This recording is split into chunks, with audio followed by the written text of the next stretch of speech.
My name is Leila Hassan, and I come from a small village nestled on the outskirts of Cairo, Egypt, where I live with my family. On March 3, 2024, my life changed forever. That morning, our home crumbled during an earthquake, and for 9 full minutes, I was gone, clinically dead.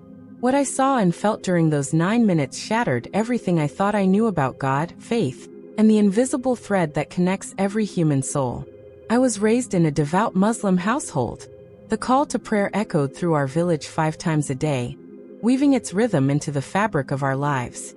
My father, Ahmed, taught me how to recite verses from the Quran long before I could even read. My mother, Fatima, showed me how to wear my headscarf with respect and walk with modesty. We fasted during Ramadan, gave charity to those in need, and prayed facing Mecca as our ancestors had done for generations.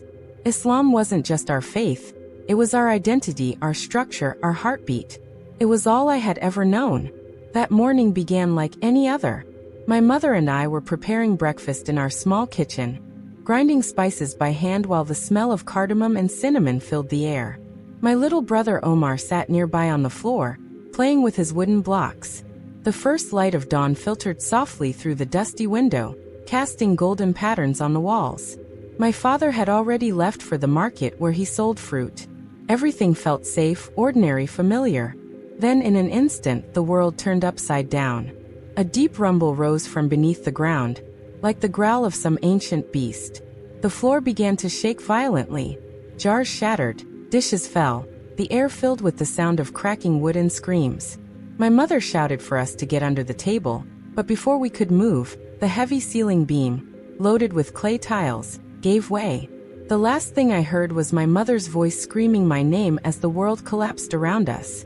Then nothing. When I opened my eyes again, everything was silent. But I was no longer under the rubble. I was floating above it, suspended in a still, golden space, watching the chaos unfold below.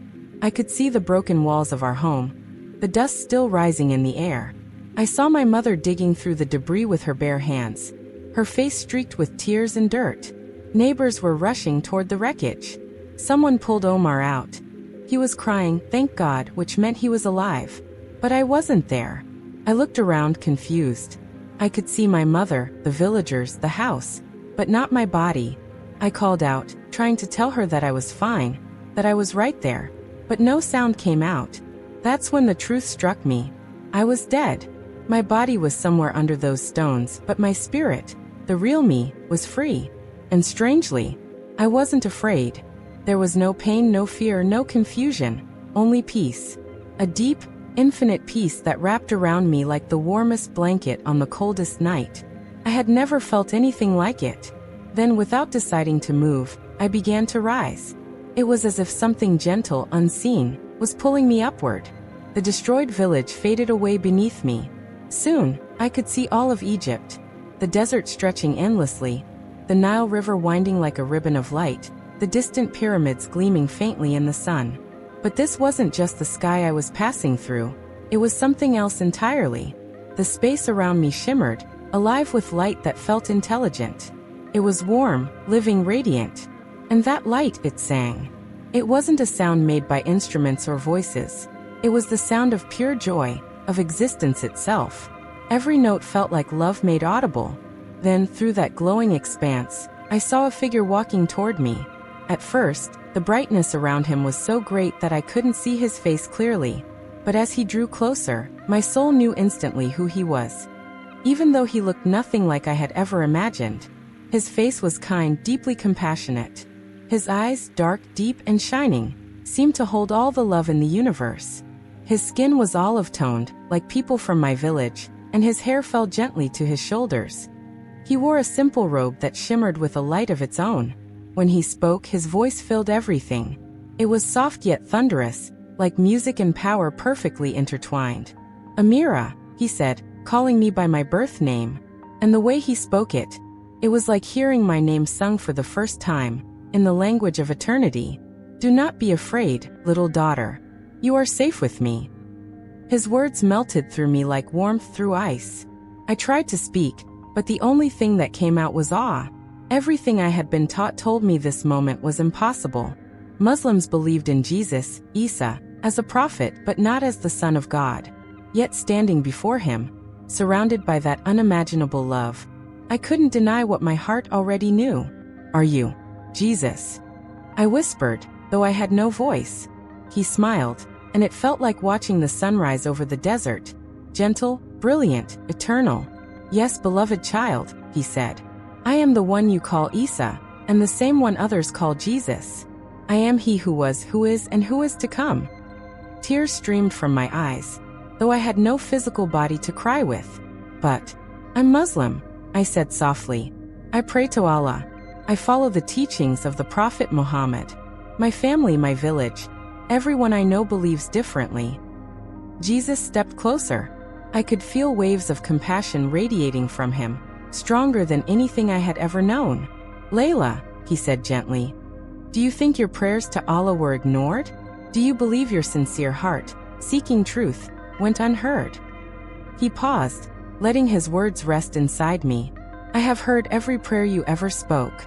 I have seen every act of kindness, every sacrifice you made out of love. I know your heart." I stood there, trembling with confusion and wonder. "But the Quran says that Christians have gone astray," I whispered. "That you were only a prophet." Jesus nodded, his expression filled with patience. "My precious daughter," he said, "truth is not afraid of questions. You have always sought the true God, and that search has led you here. I am not asking you to abandon your family or your culture. I am revealing myself to you as I truly am." He reached out his hand, and as I took it, the world around us changed completely. Suddenly, we were walking through what looked like a vast, radiant garden, a place overflowing with colors, scents, and sounds that no human language could describe. The grass glowed softly beneath our feet. Flowers shimmered in hues I had never seen on earth. Streams of crystal water flowed like liquid light. Even the air seemed alive, sparkling with presence and peace. "This," Jesus said, "is only a glimpse of my Father's house." He gestured toward the horizon, where golden light danced over rolling fields. "Here there are no walls, no Muslim, no Christian, no Jew, no rich or poor. Only the children who have found their way home to the love they were created for." As we walked through that radiant garden, I saw people from every corner of the world. Some had faces like my neighbors in Egypt, others looked European, Asian, African, each unique, yet all filled with the same indescribable joy. They weren't divided by race, language, or religion. They were one, completely united in love. It was as if every wall humanity had ever built, of fear, of culture, of doctrine, had dissolved in the presence of that perfect light. "But Jesus," I asked hesitantly, "if what you're showing me is true, then what about my family? What about my people? What happens to everyone who doesn't know you this way?" He stopped walking and turned to face me. His expression was tender, but behind his eyes I saw both immense love and deep sorrow. "Leila," he said softly, "this is why I brought you here, not only to show you who I am, but to give you a message that must be carried back to them." His words pierced me. "Back?" I asked, stunned. "But I'm dead. The house collapsed on me. How can I go back?" "Your time on earth isn't finished yet," he said. "I am sending you back because your family, and your people, need to hear what you have seen and felt here. Many among them have hearts that truly seek God. Many pray with sincerity and love, but they must come to know that the one they honor as a prophet is also the Son of the living God, the path to eternal life." I could barely breathe. The weight of his words settled heavily on me. "How can I tell them that?" I whispered. "They'll never believe me. They'll say I've gone mad or worse." Jesus stepped closer, and as his hand rested lightly on my shoulder, I felt a rush of strength flow through me like living fire. "You won't be alone," he said. "I will give you the words, and I will prepare their hearts. Some will reject you, yes, but others will recognize my voice through yours. And that will be enough to begin something beautiful." Then he lifted his hand, and the air around us shimmered like rippling water. Suddenly, I saw a vision, like a living window opening before me. It was my village, but I could see both the physical world and the spiritual world layered over each other. I saw angels walking through the streets, invisible to human eyes, whispering truth and comfort into people's hearts. I watched as each sincere prayer, whether whispered in Arabic or shouted in desperation, rose like trails of golden smoke toward heaven. Each one was heard. None were ignored. Every prayer offered in truth and love reaches my Father, Jesus said, his voice filled with quiet passion. Even when people do not yet know me by name, I know them. I have always known them. Then his expression changed. The light around us dimmed slightly. But look, he said, pointing toward the earth below. And what I saw broke my heart. There were shadows, dark, twisting forces moving between people, whispering lies into their minds. I watched how fear, pride, and misunderstanding had built walls between families and neighbors, between nations and faiths. I saw Muslim children being taught that Christians were their enemies, and Christian children being told to fear Muslims. I saw people arguing, hating, killing, all in the name of the God they claimed to love. This, Jesus said, his voice heavy with grief, was never my Father's will. I came to break down the walls between people, not to build them higher.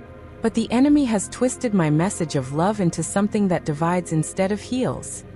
I felt tears burning in my spirit. Then, as if to balance the pain of that vision, Jesus showed me something so beautiful it took my breath away. The garden around us filled again with light, and within that light, new scenes appeared like flowers blooming in fast motion. I saw Muslims all over the world, men, women, and children, having dreams and visions. In each vision, they saw a man dressed in radiant white, calling them by name. Some were frightened. Some thought it was a trick of their minds. But deep inside, they all felt the same unmistakable love I was feeling now. This is happening everywhere, Jesus explained, his voice steady but filled with emotion. In Iran, in Iraq, in Pakistan, in Indonesia, in Nigeria, my spirit is moving through the Muslim world. I am answering the prayers of those who have longed to know the truth of who God truly is. They seek with sincere hearts, and I reveal myself to them. As I watched, I saw one woman kneeling on a woven prayer rug, weeping as Jesus appeared to her in a vision. I saw a young boy in a refugee camp smiling through tears as a bright figure in white whispered words of hope. Many of these, Jesus said, are discovering that I was not absent from their prayers. I was the one answering them all along. But, I asked quietly, won't this cause conflict for them? Won't they be rejected or persecuted for believing what you've shown them? Jesus sighed softly, and for a moment his face reflected the weight of humanity's pain. Truth always brings challenges at first, he said. But truth also brings freedom, and freedom is worth every trial. He turned my attention back toward my own village. I saw the people I loved, my friends, my neighbors, my family, but now I could see into their hearts. My neighbor, Mrs. Zara, who had always been so kind to me, carried a hidden longing. In her prayers, she sometimes whispered, God, show me more of who you are. My cousin Yasmin was having strange dreams about a man in glowing robes calling her by name, though she didn't understand why. Even my father, Ahmed, though he would never admit it out loud, sometimes wondered if his prayers were reaching Allah in the way he hoped. Their hearts are already being prepared, Jesus said gently. Your story will be the spark that awakens what I have already placed within them. My heart swelled with both hope and fear. What if they reject me? I asked. What if they say I'm possessed or deceived? Jesus smiled. That radiant smile that felt like sunlight after endless night. Some will say that, he said. But others will recognize my truth because the same spirit that brought you here will confirm it within them. And remember, Leila, you are not responsible for convincing anyone. You are only responsible for telling them what you have seen and what you know. He placed his hand gently over my heart, and I felt peace flood through me again. Peace stronger than fear. Your testimony will open doors that sermons and debates never could, he said. Because love is the language every heart understands.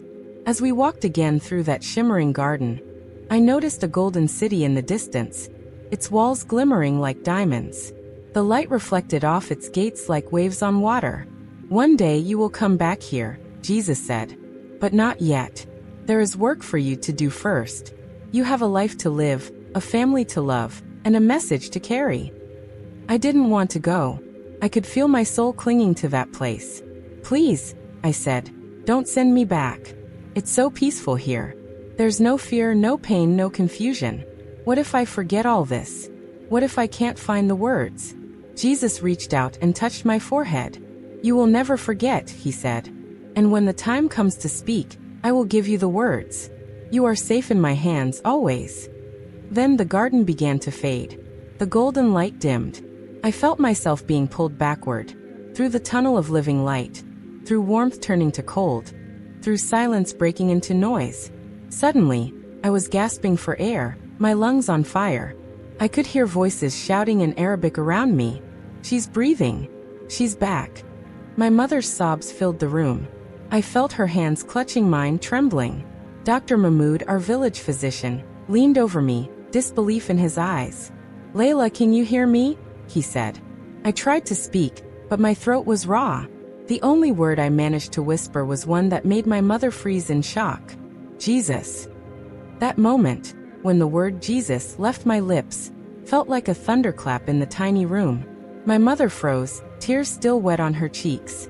The doctor looked startled, exchanging glances with the neighbors who had gathered at the door. To them, it must have sounded strange, even alarming. A Muslim woman who had just been pulled from the rubble of her collapsed house, whispering the name of Isa al-Masih, Jesus. They thought I was delirious. Maybe my brain had been deprived of oxygen. Maybe I was confused, traumatized, or worse, touched by something unholy. But I wasn't confused. I remembered everything. Every word. Every color. Every heartbeat of light. That was 8 months ago. And since then everything, absolutely everything, has changed. When I was strong enough to speak again, I told my family what had happened. I told them about leaving my body, about the light, about the man who called me by name. At first, they thought I was dreaming. My father tried to smile, but I could see the worry in his eyes. Leila, he said. You were unconscious for nearly 10 minutes. People see strange things in moments like that. My mother nodded in silence, clutching her prayer beads tightly. She loved me deeply, but I could see the fear in her trembling hands. Fear of what this meant. Still, I couldn't hold it in. It wasn't a dream, I said. It was real. He spoke to me.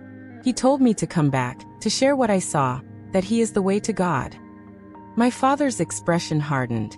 Leila, he said in a low, firm voice, you are a good Muslim girl. You will not speak such things again.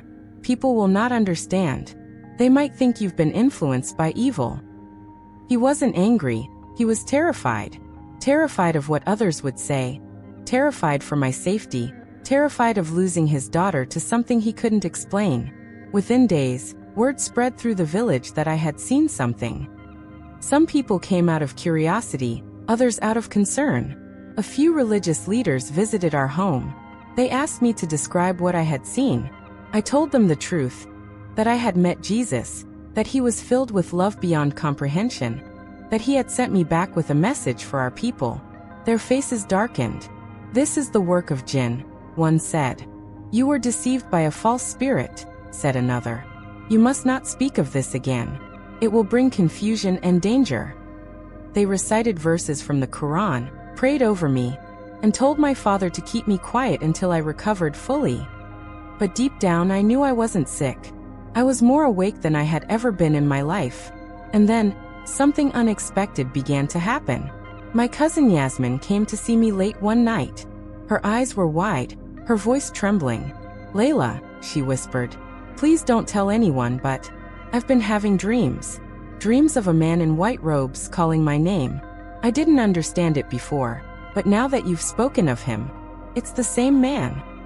I took her hand, tears filling my eyes.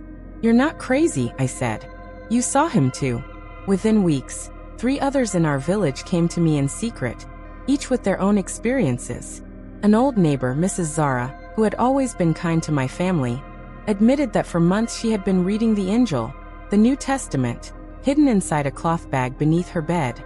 Something in my heart told me to learn more about Isa, she said softly. But I didn't understand why until now. I realized then what Jesus had meant when he said, their hearts are already being prepared. This wasn't about me at all. It was about him. His love was already working in their lives long before I ever died. Still, it hasn't been easy. There are people in our village who look at me differently now. Some avoid me altogether. Others whisper when I walk by. I've heard the word apostate whispered behind my back more than once. And yet, for every cold stare, there has been a quiet miracle. One evening, my little brother Omar crawled onto my lap. He's only 8 years old. He looked up at me and asked, "Leila, did you really see Jesus?" I smiled through tears. "Yes, Omar. I saw him. And he loves you more than you could ever imagine." He thought about that for a moment, then asked, "Does he love Muslims too?" That question hit me like lightning. "Yes," I said. "He loves everyone, Muslims, Christians, everyone. He doesn't see labels the way we do. He sees hearts." Omar nodded thoughtfully, as if his young mind already understood what adults could not. In the months that followed, I began to notice small changes around me. Yasmin and I would meet quietly at night to pray, not in the way we had been taught before, but from the heart, in our own words. We would speak to Jesus directly, thanking him for guiding us, asking for courage and wisdom. We didn't abandon our families or our culture.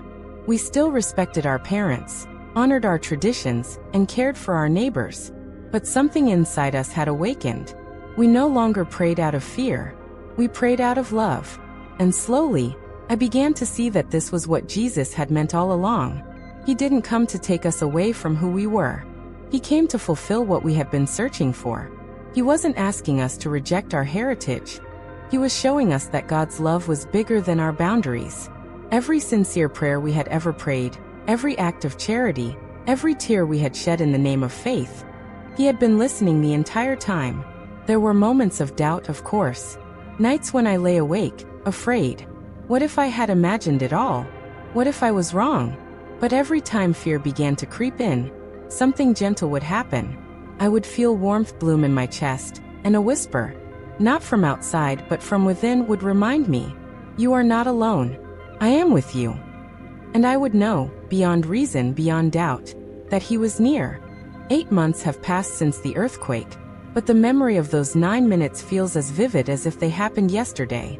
Every detail, every sound, every word Jesus spoke to me, it's carved into my soul like it was written in light. Since that day, my life has been a strange mixture of joy and struggle. I live in the same small village, in the same house that has now been rebuilt with the help of our neighbors, but inside me, everything is new. People still talk, still whisper. Some say I'm blessed, others say I'm cursed. But I don't need their approval, because I know what I saw. I know who I met. And the more I speak about it, the more hearts begin to open. One afternoon, while I was sitting outside our home, I saw Mrs. Zara approaching slowly. She looked nervous, glancing around to make sure no one was watching. When she finally reached me, her eyes were full of tears. "Leila," she said softly, "last night I saw him too. The man in white. He called my name, just like you said." I held her hands, trembling with emotion. "He's calling all of us," I whispered. She nodded. "I'm not afraid anymore." From that moment, I understood something clearly. This movement of love wasn't mine to control. Jesus was moving among my people in his own way. Quietly, powerfully, tenderly.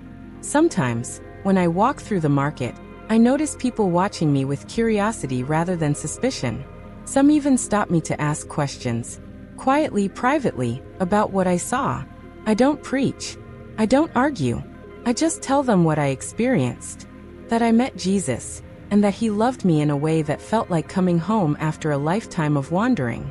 That he didn't condemn me for being Muslim. He didn't ask me to hate my family or abandon my heritage. He simply revealed the fullness of God's love. A love that had been with me all along, even when I didn't know his name. "Every prayer you ever prayed," he told me, "I heard it. Every act of kindness, every time you forgave, every tear you shed in faith, I was there."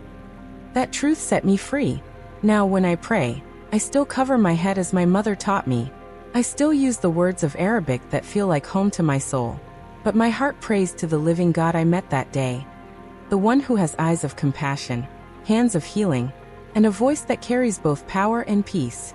Sometimes I walk by the mosque and still feel the rhythm of the adhan echo through the streets, calling people to prayer. And now, instead of feeling torn, I whisper inside my heart, "Yes, Lord. Call them. Draw them closer to you. Because I know that he's not far from any of us. The Jesus I met is not a religion. He is life itself. He is the bridge between heaven and earth, between faiths, between hearts. And once you've seen that light, you can never unsee it. I don't know what the future holds. I don't know if the world will ever understand what happened to me that morning when the earth shook and the ceiling came down. But I do know this: love found me in the rubble. It reached beyond language, beyond religion, beyond fear. And now, it's my turn to pass that love on. So if you are watching this, and something inside you is stirring, don't be afraid. Whether you are Muslim, Christian, Jewish, or of no faith at all, if you are seeking truth with a sincere heart, God will answer you. Ask Him. Ask Him to reveal Himself to you, not through tradition or argument, but through truth, through His Spirit. That's what I did. And that's why I'm alive today. My name is Leila Hassan, and I died for 9 minutes. But in those 9 minutes, I met the one who is life itself. His name is Jesus, and He is the reason I came back.